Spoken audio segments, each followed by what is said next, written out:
Coming up on AgweekTV, another large farmer in the Northern Valley goes out of business, leaving lots of debt. A North Dakota school district has made a big investment in ag education. And a new movie showcases some of the challenges of young people getting started in farming.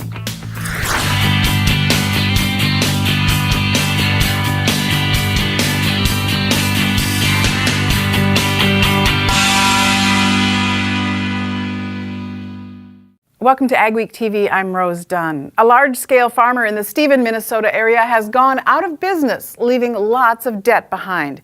Bill Sczepanski farmed 20,000 acres of corn, beans, and sugar beets at his peak, but the commodity price drop after 2014, combined with a couple of wet years, were more than he could overcome. As Mikkel Pates reports, his land, equipment, and other assets are being sold off in an attempt to satisfy his creditors. We're winding down on another big farm insolvency in the northern Red River Valley. Like all farmers, Mr. Sczepanski was affected by the drop in commodity prices that occurred in 2014.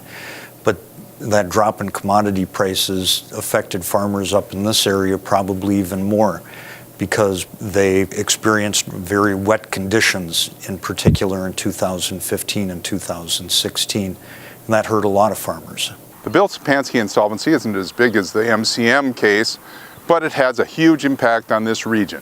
McMartin was a bigger farmer. He was farming up to about 50,000 acres. Sczepanski was farming about 20,000 acres. Mr. Sczepanski did have a larger percentage of land that he owned, but both of them leased a significant part of their land, and that effectively leverages problems when they go bad as well as benefits when they go well. The Sczepanski case involves $7 to $8 million in debts. Some of his land and other assets, including farm equipment, have been sold off. In addition, Sczepanski owed nearly $1.5 million to the Farmers Elevator in Alvarado, Minnesota, which is one of the reasons the elevator changed hands. There's no doubt that whenever any significant farmer or any significant business enterprise goes out of business, it's got a negative effect not just for those individuals, but really everybody in the community. The court decided that about $1 million in unit retains from American Crystal Sugar Company could be auctioned off for the benefit of creditors. Before it's over, the Sczepanski case may help decide some questions over co-op law versus creditor rights in insolvencies. For Ag Week, this is Mikkel Pates at Warren, Minnesota. Bill Sczepanski declined Mikkel's attempts to interview him for this story. You can read more about it in the next Ag Week magazine. A cold, snowy spring means sugar beet planting will likely be delayed until early May, and that could cause problems controlling weeds. Extension sugar beet weed specialist Tom Peters says farmers should be using pre-emergent herbicides in conditions like this because crop and weed emergence will be different than usual. Peters says the same principle applies to corn and soybeans as well. There's this idea that, especially in a late year, we have to put all of our energy on planting, that we have to get everything planted as quickly as possible. We're going to get into trouble if we see some rain events and we start to see some weeds emerge. I want to see farmers stage this, where they plant and then they apply product, and plant some more and apply product. Peters says this is especially important in battling water hemp. It's moving into the Red River Valley from the south, and if growers wait to apply post-emergence herbicide this year when beet plants are in the two-leaf stage, it will be later than needed for water hemp. Cover crops are a relatively new thing in the region's ag, and they carry special challenges for organic producers who can't fall back on chemicals to control weeds. The types of soils and weather conditions can vary widely across the region, and so do the cover crops. Cover crops can correct a variety of issues, including biomass, soil fertility, erosion, and even weeds. Every farmer has their own specific issues, and typically some version of a cover crop will correct any or all of those issues. It's the right amount of cover crops, the right kind of cover crop, when it's placed and how it's used, as well as incorporating possibly a grazing system with cattle or sheep or goats. Johnson says organic producers have no problem with weed resistance to chemicals. He says when he does see weeds, he knows it's because something is out of balance in his field. He says the ultimate goal may be to become no-till organic. A familiar face has returned to NDSU Extension to help cattle producers. Brian Neville worked for NDSU for 6 years at the Streeter Station, then worked for an animal nutrition company for 2 years. Now he's anxious to bring that unique mix of experience and knowledge to livestock producers at his new job at the Carrington Research Extension Center. The research that's traditionally happened out here at Carrington has been very much on the applied nature in terms of the feedlot research and the dry lot cow-calf research that's been done, and hope to continue that and help to provide answers for everyday problems that the producers in the state of North Dakota might have. The uniqueness comes that he's been out in industry for a couple of years as a nutritionist consultant and so forth, and has been exposed to a lot of the challenges that the producers across not only the northern part of the U.S. but through the Canadian provinces have had. Neville says he expects to focus on background feeding and feedlot nutrition, as well as management components, including feed bunk management and pen maintenance. He may also focus on situational issues, such as developing rations especially suited to drought. Ahead on AgweekTV, former U.S. Ag Secretary Ed Schaefer weighs in on tariffs and trade. For home delivery of Agweek, log on to agweek.com or call 800-811-2580.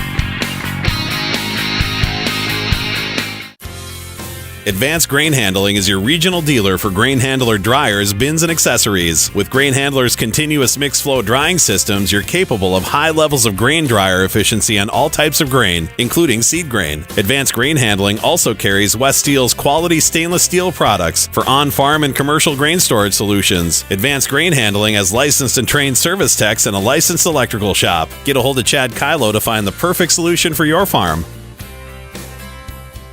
I'm 120, 130, 130, 55, once around the block, 212 pipe right here, now half them tons up. If you're thinking about selling a piece of land, or you're looking to sell some farm equipment, or if you're thinking about a retirement or involved in an estate, give us a call. We'll sit down and tell you all about the Steffes way. We think it's a good way. That's how we approach it. If any of those are in your plans, give us a call or go to steffesgroup.com. Learn all about us. Hope to hear from you. Get your row crops off to the right start with an early riser Case IH planter from Titan Machinery. Case IH early riser planters feature high-tech yet rugged planter row units that quickly adapt to the toughest seeding conditions, while leaving an optimal seed bed to promote early, uniform plant emergence. Only Case IH early riser planters are designed to leave a flat-bottom seed furrow, ensuring consistent seed depth and even emergence. Contact your local Titan Machinery location today for more information on the next generation of planting technology from Case IH. Intelligent farming means more crop from every acre. That starts with smart machines and precision application. Introducing the new Rogator C-Series from Challenger, featuring a newer, smarter, more precise way to apply fertilizers and nutrients, more accurately and more efficiently than ever before, resulting in less overlap and less crop damage, all to make you more productive and more profitable. To find out more, contact Butler Machinery today. Superior Grain Equipment offers storage and drying solutions designed for your grain handling needs. Mixed flow grain dryers from Superior offer even heating to reduce heat stress cracking, so you get higher quality grain, higher test weights, and better prices. Plus, they use half the energy of conventional screen dryers. Experience cost savings and superior grain conditioning. Make the superior choice today with Superior Grain Equipment. Welcome back to AgweekTV. In the current administration, ag is a big talking point right now in the region and the entire country. Whether it's corn and renewable fuel standards, the proposed tariffs on soybeans, or U.S. trading partnerships, there's no shortage of concerned folks. Joining us to add some insight into these and other topics is Ed Schaefer, the former governor of North Dakota and former U.S. Ag Secretary in 2008 and 2009. You have some insights into these concerns and maybe some opinions. What's your take on the current tariff situation? The tariffs are very complex, very difficult, and very interwoven with products and services. And so it's very difficult to say, well, I'm going to do this over in this place, and then something will pop up in response in another area. So I think people are concerned. We don't know what's going on. It's a difficult situation. But it's going to unfold how it's going to unfold because we've had the sabers drawn and we're in the arena trying to talk it out right now. Now shifting to trade, there's been a lot of talk about what's going to happen with NAFTA and now going back into the TPP. Any predictions about what may happen there? As we look at these trade agreements, and I've been there, I've been at the table, I've talked with other countries about trade, and especially with agriculture trade. I think it's important to kind of remain in a positive sense with a balance. The United States has the best, the safest, least costly food supply in the world. Other countries are desiring of that, and we can negotiate from a position of strength. I think we can work these out. I'm very confident that our position in the global trade today is a lot being driven by agriculture, and agriculture will win in the end. Thinking back to the Russian grain embargo of 1979-80, it didn't last very long, but in that time period, Russians found other places to source their grain, and they started growing their own. And the argument that could be made that we never really recovered from that. Is that a fair analogy to what could be happening here now? I think it is a fair analogy, and what it points to is the long-term aspects of what seemingly are short-term conversations. And in that case, it took forever to get back into the global grain market for the United States. And as you mentioned, when you do, other sources take place. We have the same situation with soybeans today. We are covered by the central directive from China saying we're going to concentrate on wheat and corn and we're going to buy soybeans. So they're kind of dependent on that import market for themselves right now. But they also have been urging farmers to plant soybeans and to provide a food security situation for their own country. That changes rapidly our ability to compete. And we don't want to give up any sales now, and we don't want to give up any sales in the future. What we do at the negotiating table for trade affects that dramatically, and that's why people are concerned. It's a very difficult situation, and the worry now is what the long-term ramifications or effects are if you do this. Very good. Thank you very much. Thanks for being with us. Thank you. Former U.S. Ag Secretary and North Dakota Governor Ed Schaefer. There are some glimpses of spring in the weather. Your AgriWeather forecast is next. And later, we'll show you where a new facility is growing a bigger and better ag education program.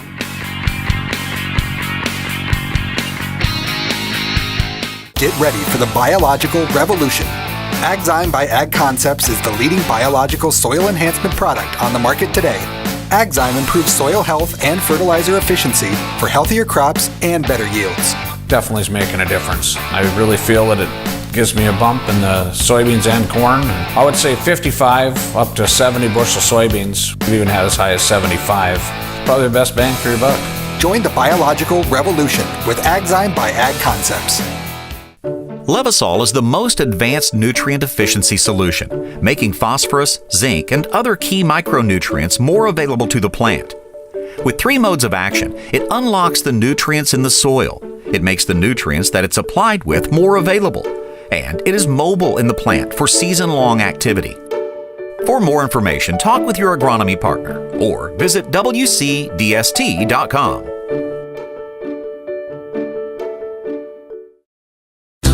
Luckin Trucks and Parts sells quality used parts for all makes and models. With over 50 acres of trucks and parts and new inventory arriving daily. Family owned and operated since 1966, Luckin's specializes in the sale of quality used medium to heavy duty truck parts as well as pre-owned trucks, trailers, and construction equipment. If it's on a truck, we got it. Call us today and let us get you your part. Stein Seed Company is home to one of the most prolific, highest-yielding corn and soybean breeding programs in the world. When it comes to research, yield is what matters most. With the largest private soybean breeding program in the U.S. and the industry's most aggressive corn research, Stein is in a class of its own when it comes to developing new, higher-performing seed. Choose genetics. Choose results. Give Shane Kylo a call at 701-866-9864 to learn what Stein Seed can do for your operation. I'm 130, 55, once around the block, 212 right here, now have them times up.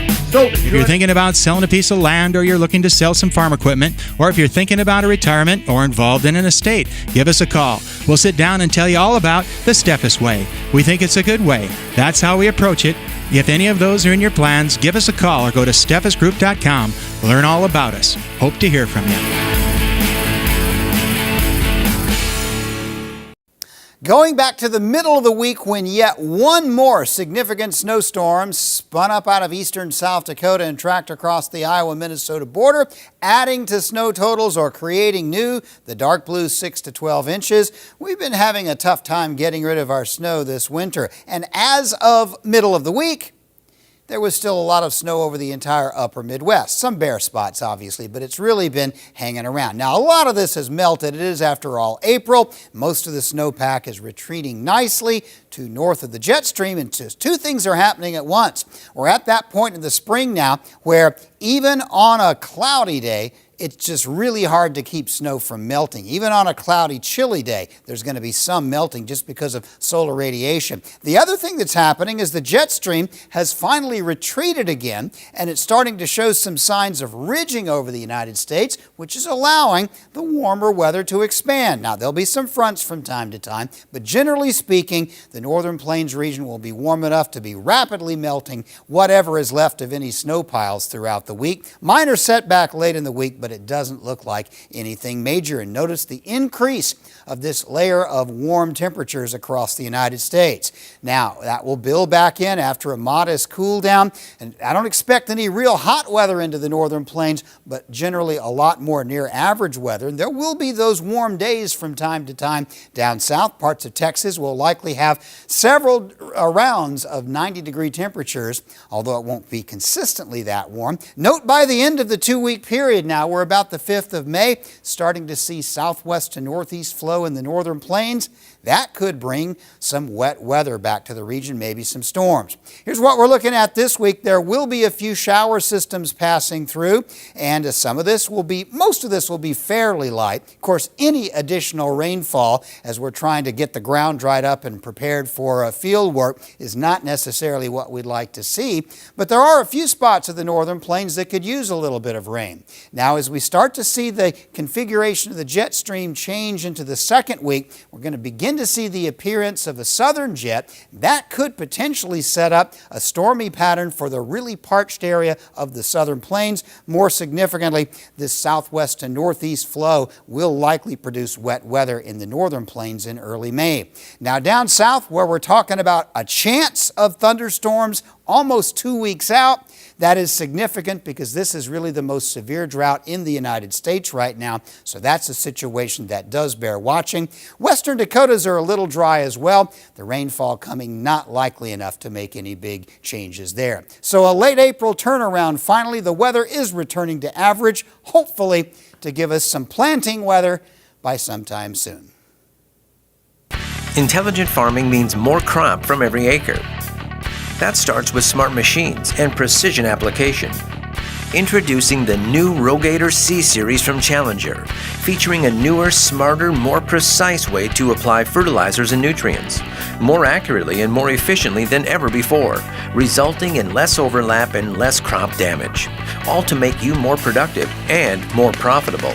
To find out more, contact Butler Machinery today. Micro Essentials is a unique product in the sense where it's a homogenized product that has 4 nutrients in every single granule. What makes it different than other products that are out in the country? So it has 4 different nutrients: nitrogen, phosphorus, sulfur, which is 2 forms of sulfur, and zinc in every granule. We're seeing multiple things. We have sulfate sulfur and elemental sulfur. The sulfate sulfur, we get the bulk of the use of it the first year. The elemental breaks down over time. I've had farmers come up to me and tell me that they not only see the benefit the first year in higher yield or higher quality, but they're seeing it in consecutive years. So it's a huge benefit for the grower to use it on a consecutive basis. Our overall goal is to increase our farmers' yields and help them produce a higher quality and higher yielding crop. It's giving them the opportunity to get more nutrients in one. It makes sense agronomically, it makes sense economically.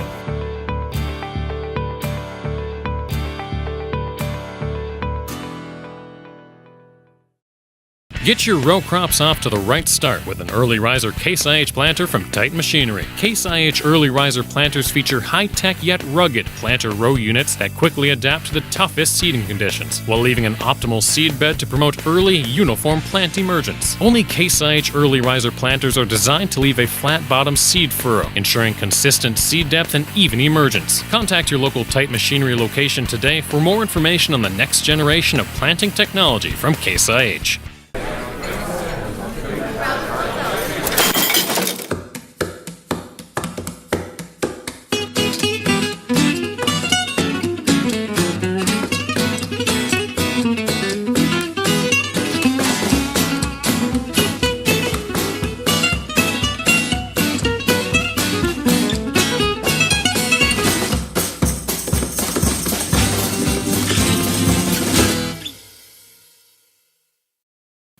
When Kidder County in central North Dakota merged its two high schools this year, there was one major hitch. The county school district's ag program had always been based at Tappan High School. All of the students now go to Steele High School. Steele had a shop, but not the kind of facility that would house all the ag and vocational ed offerings. Jenny Schlecht shows you how the new facility benefits students. We're just really excited that our kids have the opportunity to have a facility such as this to pursue their ag program. The Kidder County School District has seen some big changes this year as it integrates two high schools into one. It is really amazing to see how it's come along. It's definitely an upgrade from our old shop. But students say that a new ag facility is helping to unite the two communities. It's a new building for a new program and a new school, so I think it really symbolizes the unity that we have now. The school moved into the new $450,000 facility in January. It offers more space for the ag programs, including welding, and it's attracting more students. Numbers have gone up quite a bit. We have more students. The location makes it a lot nicer, not the travel back and forth between the two schools. I think it's pretty cool. I thought our shop over in Tappan was pretty nice, but to get this all built, this just allows us to do so much more than we could there and gives us so much more space. Another point of pride for the school is that it's one of only two rural schools in the state that offer both ag and tech education, two subjects that often overlap. We try to give our kids a wide enough variety of curriculum that they're going to be able to experience a lot of different things and then be able to choose what they want to do when they go to their post-high school career. There are also plans to add a greenhouse and maybe someday down the road, a meat lab. In Steele, North Dakota, this is Jenny Schlecht for Ag Week. Some students even helped with some of the finished construction and welding. Rural America is losing population as there are fewer and bigger farms, and the average age of farmers is now 60. A new documentary, Farmers for America, focuses on the people waiting to take their place, the obstacles they must overcome, and the big changes coming to America's food system. Ross Lockhart, who runs a small fruit and vegetable farm near Gardner, North Dakota, recently organized the first screening of the movie in North Dakota. He says it's important for farmers and non-farmers alike to know about the changing ag picture. Certainly people are aware of what's going on in agriculture, and there's certainly misconceptions out there of what's going on in agriculture. So events like these are attempts to try to bridge that gap and bring both the general public and the agriculture community together.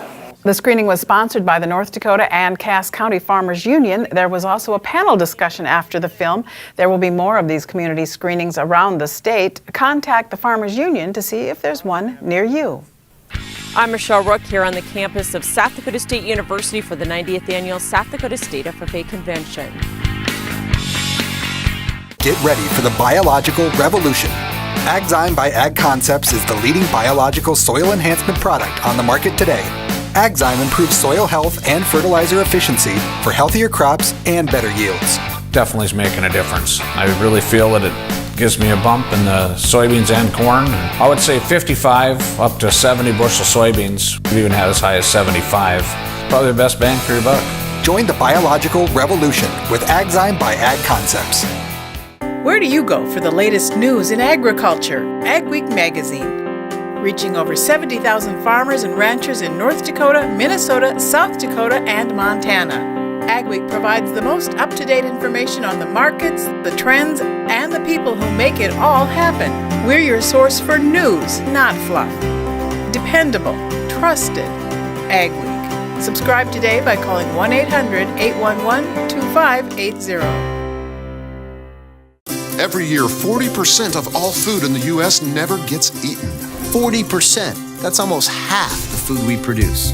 Food waste is a serious problem. It impacts all of us. And it's expensive. Your family is throwing $1,500 a year in the trash. We're working hard to put food waste on the chopping block. And you can do the same at home. Learn how to cook it, store it, and share it. Just don't waste it. Go to SaveTheFood.com. I'm Jenny Garth, and as a mother of 3, I know kids worry about a lot of things. Getting enough food to eat shouldn't be one of them. But here in America, that is a real worry for 1 in 5 children. Even though we are one of the most food-rich countries in the world, 15 million children don't know where their next meal is coming from. This is unacceptable, and something the Feeding America nationwide network of food banks is working to solve. Instead of accepting that our country lets billions of pounds of surplus food go to waste every year, Feeding America has made it their mission to help families in need by rescuing this food. Through food pantries and meal programs, the nationwide network of food banks provides more than 3 billion meals, serving virtually every community in the United States, including yours. Join me in supporting Feeding America and your local food bank by visiting feedingamerica.org. Together we can solve hunger. Together, we're feeding America. It was a big week for South Dakota FFA members as they attended leadership and career workshops and competed in various contests at their state convention. Nearly 275 members also received their state degree. Michelle Rook caught up with some of the big winners. The brightest young leaders in agriculture gathered here this week in Brookings for the 90th annual South Dakota State FFA Convention. Despite a record-setting blizzard, FFA members came in part to compete in 44 different career development events. I know when I went through them, they gave you not necessarily the exact skills that you were going to use for that career, but they helped you learn a little bit more about it. I compete in ag mechanics. It's kind of very broad, wide-ranging competition area from electrical to mechanics to welding. One of the highlights of the convention is the Star Pageant, and the 2018 State Star Farmer is Justice Gregg of winner. For my project, I rent 160 acres of farm ground, along with running a cattle operation. Plus, in the springtime, I have a branding crew and a hauling business. Callie Mueller was named State Star in Agri-Science. For her project, she tested 100 horses to see if facial characteristics relate to their disposition. To see if swirls, wrinkles on the eyelids, the bulge on the forehead of the horse, if that makes a difference on their personality. And Star Greenhand was Hadley Stiefvater for her extensive livestock project and ag advocacy work. I really like the leadership opportunities and advocacy part of FFA. I really love learning all those different things and then applying it to help younger members and to help the community know where their food comes from. The convention hosted more than 2,000 members and guests. In Brookings, I'm Michelle Rook reporting for Ag Week. The South Dakota FFA Association also elected state officers, presented state proficiency awards in 44 different categories, honorary state FFA degrees, and meritorious service awards. They also packaged nearly 70,000 meals for the Feeding South Dakota project. Thanks for watching this week's edition of AgweekTV. Remember, for all your ag news, go to agweek.com and be sure to follow us on Facebook and Twitter as well. We'll see you next week.